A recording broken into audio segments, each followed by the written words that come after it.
Rabu 1 secara struktur itu sudah seluruh Indonesia, seluruh DPD provinsi, kemudian seluruh kecamatan, kota, kabupaten, kemudian kecamatan sampai ke kelurahan. Jadi secara struktur sudah seluruh Indonesia. Nanti secara detail jumlahnya bisa dilihat, ada tulisan saya. Berapa jumlahnya sekarang ya? Hampir 1 juta yang sudah terdaftar mendaftarkan KTA ya. Gitu. Tadi kalau misalnya DPD-nya berapa, DPW-nya berapa, nanti lihat catatannya ada. Alasan milih Prabowo apa? Ya gini, karena kita kalau kita tanya alasan, kita lihat dulu bahwa Pilpres itu kan berkesinambungan ya, proses politik untuk menentukan pimpinan pemerintahan negara. Nah, makanya kita lihat apa yang bisa dari berkesinambungan dari yang dulu itu, apa yang perlu ditingkatkan, apa yang perlu diperbaiki, apa yang perlu diteruskan dan sebagainya. Nah, kita melihat beberapa yang kita soroti adalah masalah ekonomi, masalah keadilan, masalah kebersamaan, kesejahteraan masyarakat dan sebagainya, bahkan pertahanan negara, persatuan. Nah, itu kita melihat yang ada dari kontestan yang sekarang itu ya di Prabowo. Nah, makanya kita ya sudah, ini yang ini. Jadi bukan melulu kita langsung milih Prabowo, tapi kriteria apa, tantangan apa, kemudian yang sudah dikerjakan sekarang oleh pemerintah itu apa. Nah, itu yang ingin yang kita kelihatannya yang untuk bisa dilanjutkan itu ya Pak Prabowo. Untuk komunikasi melihat tadi itu apa yang ingin kita perjuangkan. Kita kan mewakili masyarakat Indonesia ya, berkeinginan. Nah, ya kita milih Prabowo, nggak ada kita berkomunikasi dulu dengan Prabowo dan sebagainya, enggak. Mungkin bahkan beliau nggak kenal sama kita, tapi kita punya konsensus bahwa yang kita pikirkan inilah yang bisa dijawab oleh pimpinan yang akan datang. Saya pikir cawapres. Saya pikir karena kita fokusnya Pak Prabowo for Presiden 2024, jadi ya silakan. Kita tidak punya usulan-usulan, jadi kita serahkan kepada Pak Prabowo karena kita intinya Pak Prabowo yang ingin jadi sangat presiden. Sederhana.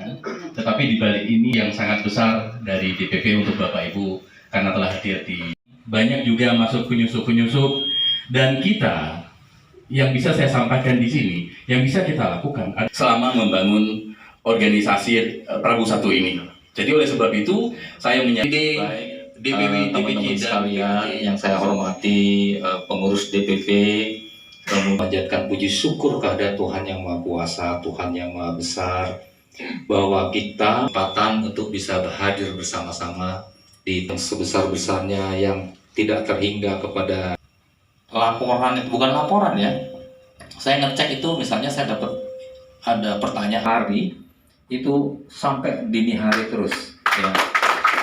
Ini benar, saya nggak ngomong bohong ini ya, masih bekerja ya, apalagi di DPP. Saya terima kasih sekali Bang Eko, mereka ini dari Aceh.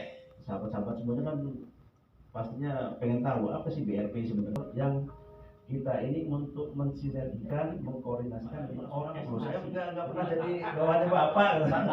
Mensinergikan dan mengorkestrasi apa sesuai dengan yang dicatat oleh Pak Ketua tadi, programnya ada sesuai dengan profesi. Nah, itu acara Deklarasi Prabu 1 se-Indonesia. Deklarasi Prabu 1 se-Indonesia.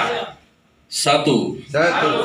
Kami relawan Prabu 1 se-Indonesia. Kami relawan Prabu 1 se-Indonesia. Dengan penuh kami. kepada Prabowo Subianto dalam Pilpres 2024 mendatang.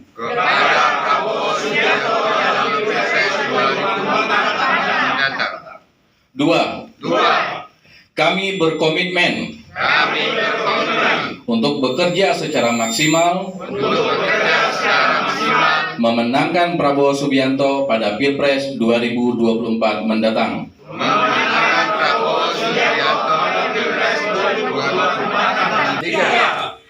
Dalam rangka mewujudkan cita-cita bersama,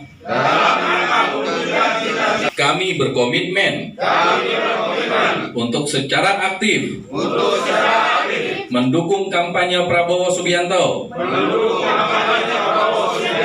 di seluruh Indonesia. Misinya kepada masyarakat luas serta menggerakkan relawan Prabowo 1 untuk mendukung Prabowo Subianto segala kemampuan yang kami miliki. Prabowo 1